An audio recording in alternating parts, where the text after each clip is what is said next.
My friend Nick Sperdute and I are comedy buddies from New York. We're on the same improv team, and we pal around the galaxy sometimes. You know, I have the odd stand-up gig. Sometimes he's got something going on. Sometimes we combine forces. We did that this last weekend. We did Second City Qo'noS. So Second City, as you probably know, very famous, very prestigious improv and sketch group out of Toronto. Or no, I'm sorry, actually out of Chicago. I think they started Chicago, and then they're in Toronto. Chicago. And they've got it's not as big in LA. And then they've got now a fourth branch on Qo'noS, which is the Klingon Homeworld, and that's where Nick and I were doing it. We had a 30-minute sketch show that we did, a 2-man sketch show. It was a lot of fun. And Nick, I got to say, I loved Qo'noS. I thought it was a blast. I enjoyed the people. I had a good time. I will say that the Klingon audience, they get rowdy. Klingons get rowdy, but you know what? They're there to have fun. And I enjoyed that. I just found the whole thing infectious. I thought that the mood was great. A lot of bottles thrown, a lot of threats of violence. But then again, like I've done some seedy clubs in the past, but everybody had a fun time, including me. Yeah, it was fine. Did you? All right, so you're just kind of a neutral on Qo'noS? Well, honestly, I wasn't expecting it. I knew what it was about, and I did do my research, as I always do. Yeah. I didn't think it was going to be quite so. I don't know what the word the word I'm looking for is like gross. He was kind of like the food was. Yeah. Okay. Well, yeah, that's.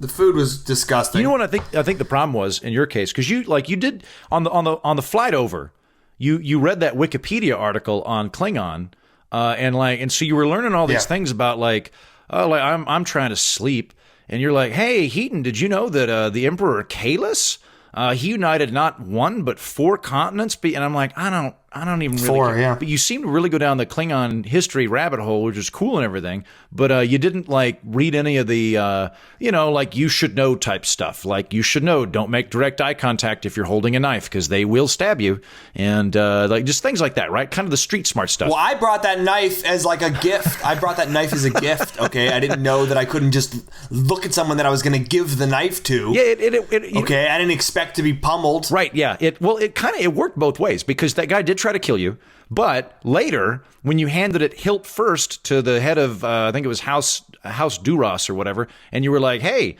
this is the finest blade that has ever been made on Earth. It's called a Swiss Army knife. He really liked it. Like, I think he put it down in his boot and everything. And then when you showed him the little corkscrew, and he was like, oh, this is for a man's heart. And you were like, yeah, sure, whatever.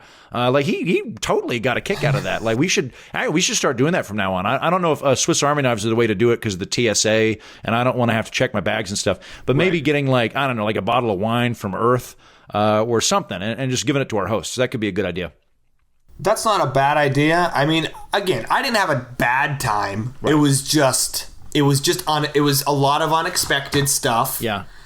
I got attacked at least 3 times more than I thought I was going to. You got attacked a lot. Like, it was kind of funny. I gotta be honest with you, because it was like if you could imagine a Laurel and Hardy routine, except that Hardy is just constantly being assaulted. Like, imagine like both of us are pretty thin, right? But I'm gonna be Laurel for this purpose. So I'm walking down the street, I got my bowler hat on and everything. You're walking down the street, and just constantly imagine like linebackers with swords trying to murder Hardy. That was most of our trip. I don't even know. Like, I think you put out a vibe that Klingons just don't like. I don't know whether they find me amusing or whether I've earned their respect. But for whatever reason, no one really wanted to tangle with me.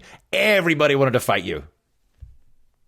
You know what? And I don't know what it was. I don't know if it was my smell. I think that offended them somehow. Could be. I was told that apparently I didn't hold up the right number of 3 when I was supposed to. It was the wrong fingers. They hold it up with the first 3, and I held it up the other way, and that got me in trouble. Well, but and then that other guy. See, but the other thing, too, is you got to understand Klingon etiquette, right? You buy rounds. Yeah. That's how it works on Qo'noS. So, that one Klingon came up and he went, I am Bark, son of Mortog. I will buy you rounds and celebrate honor. And I went, I am Heaton, son of Joe. He's an attorney. I will buy you a round. And, we all bought rounds but you didn't want to buy a round. I said, I'm Nick. Hello. It's nice to meet you. I'm from Earth. I do a lot of stuff. Some comedy, some acting. I'm married. You'd love her. She's really nice. And I said, my father, if we're talking about fathers now, and by then I was already attacked. I was already shoved over the bar. Yeah. And at that point, I was going, his name is Howard. And they were just pummeling they didn't care. and throwing liquor bottles at me. And I don't know. Here's the thing. The only good thing about it is most of the time it was just tackling, not a lot of really solid hits. Yeah. Just a lot no, of that's the weird tackling thing. for some reason. It's kind of like, I almost wonder if that's their version of hugging, because they definitely damage you, but it doesn't seem like they're trying to damage you. It seems like they just enjoy the thump. It's almost like they're going for the sound. Yeah. Yeah, but you got to, well, the other thing too is like, all right, so when we sat down with Bark, and Bark is like, 3 horns of blood wine. And I was like, hell yeah, let's get us some. I'll have some blood wine with you there, Bark. And you were like, no, hey, thanks, Bark. No, I'm going to have a gin and tonic. And then when it turned to buy your round, like, you were nice about it and you were like, hey, thanks for the round, but I didn't actually ask for I only want one drink, so I'm not going to buy everybody rounds because I want to be, and it's like, I get where you're coming from, Nick, but you just got to you got to just plug into the culture and buy rounds. Well, I'm financially set in a certain way. Yeah. I have my own means that I have to work off of, which I think we can all agree with. Sure. And I'll tell you what, when I had to stand in front of the High Council and they were just kind of spitting out stuff at me, and the House of Lords, they were just shouting like, Nick, this is, I didn't understand half of it, but it was a lot of just like mean-spirited. It obviously came off very mean-spirited. I don't know what was being said, but rude. And then they were telling me, like, it was something along me not buying drinks, and then it was a lot of stuff about my father, which I only mentioned him really briefly.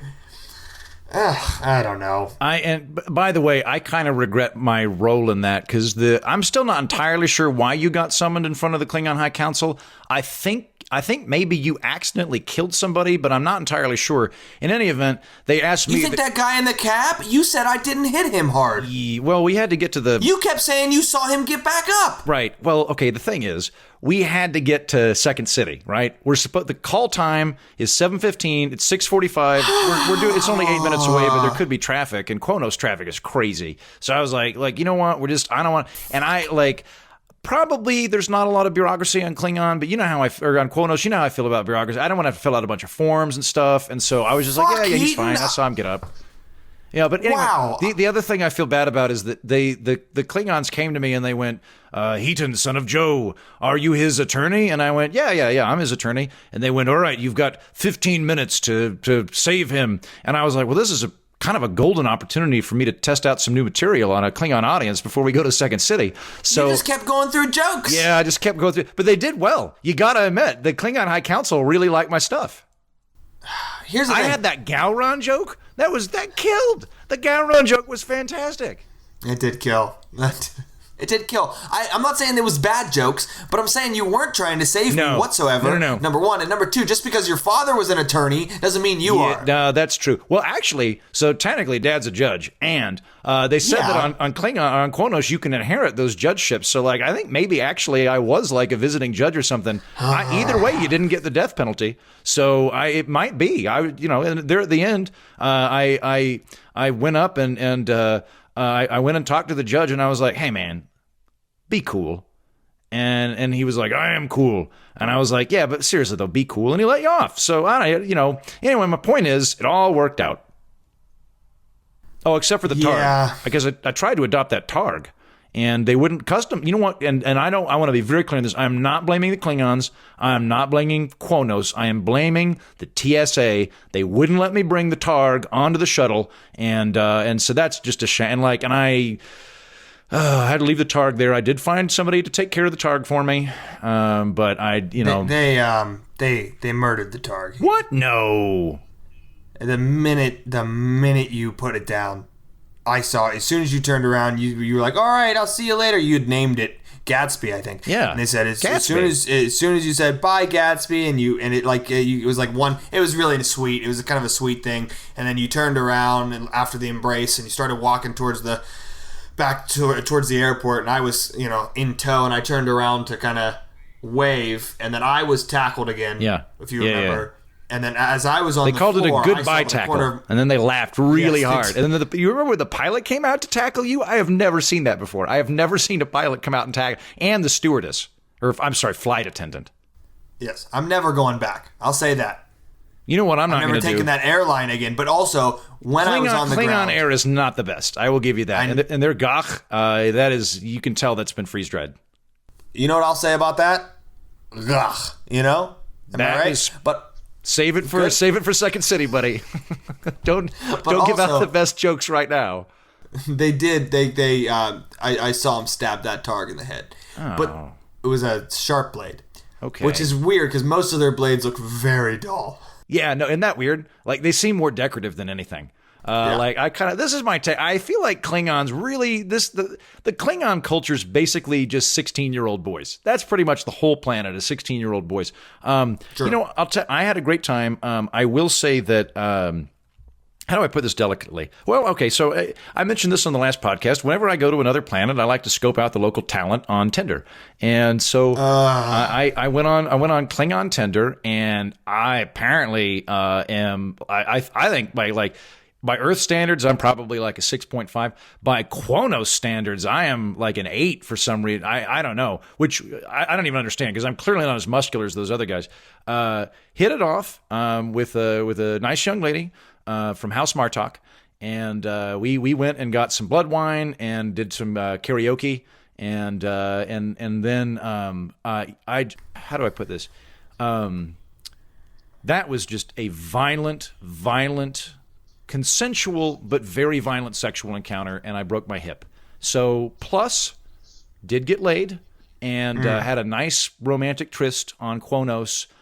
Downside, wound up in the emergency room, and broke my hip and several bones, and I think 3 ribs, and she bit part of my ear off. So like I don't know that I would do that again, just because it was a little bit beyond my comfort level. And I'm in traction. So you can keep complaining, but I was tackled 9 times on this planet. I gotta say, that was hilarious, because there I am in the emergency room, and the doctor's, he's healing up my rib cage, and then he just sees you, and then just immediately launches into you. Like just he just tackled me right in the hospital. Like you haven't even said anything. There wasn't a knife or anything. Just tackles you, and you get more severely injured than I did, and I at least got to have some sex. So yeah. I have a concussion at least. Oh, certainly. Well, and the fact that, like, you know, I have to assume Klingon doctors have more technology than walk it off, but that's what they told you. You got up and they walk it off. It's like that might be the only English they know is walk it off. And in my case, though, they did set the leg and they did set the hip, which was nice of them. So that's good. And they were out of network with my health insurance company, but so I had to pay a little bit more, but it's fine. Next time I might get travel insurance. But yeah. Anyway, I had a great time. So okay, so you're I'm glad you enjoyed it. Yeah, no, it was a really fun trip. So it sounds like you're kind of neutral to not go again on this. If I like, you didn't hate it, didn't care for it a whole lot. Maybe I need to prep more. I don't know. Maybe next time I'll wear armor. Maybe that's a thing that I should. Could be, yeah. The pint thing we already talked about, and we could have. I don't drink beer. What do you want me to say? I don't. I'm not going to do it for the Klingons. Well, I mean, I don't do it for me. Here's your okay. First of all, it wasn't beer; it was blood wine. So, I mean, that's do you drink so blood wine? much worse? Yeah, you know what? I will say this: imagine Merlot.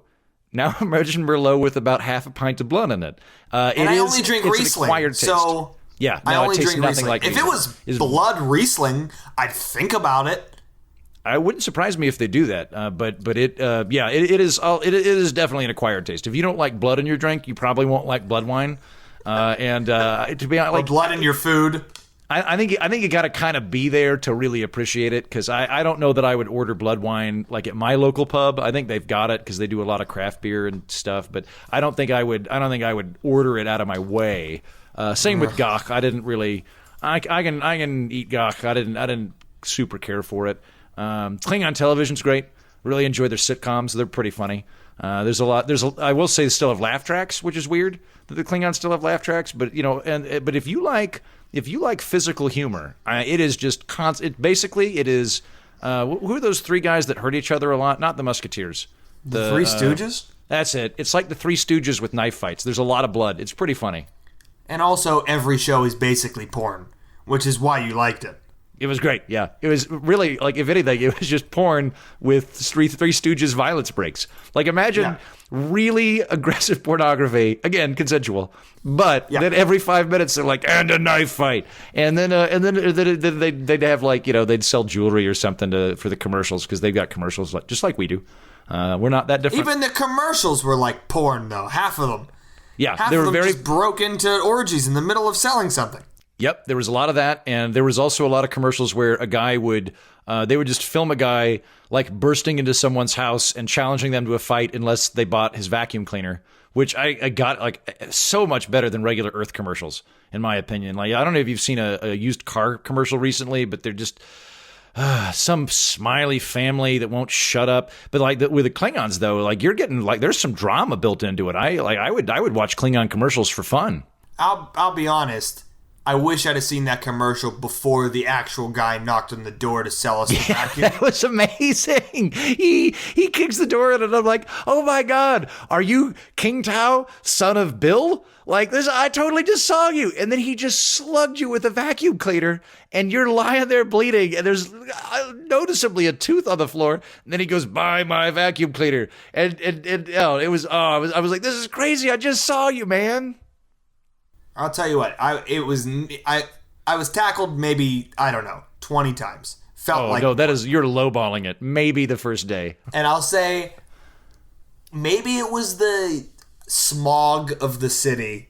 There's a lot of smog. They've got bad traffic. So it was very smoggy. And it could have been that, but something else just kind of... See, the smog thing, though, granted it's not good for you, I just looked at it as an opportunity to smoke cigars. I'm like, I'm already inhaling this crap. Might as well smoke a stogie. Hey, Klingons, you guys want stogies? And they're like, yes. And then I make friends with them again. It's awesome. I think we should go back to Vulcan. Okay, well, agree to disagree. Well, Nick, it was a pleasure traveling with you as always. Thanks for coming on the podcast, talk about our latest exploits. And look forward to our next adventure. See you next time. Yep. Yeah. That's the show.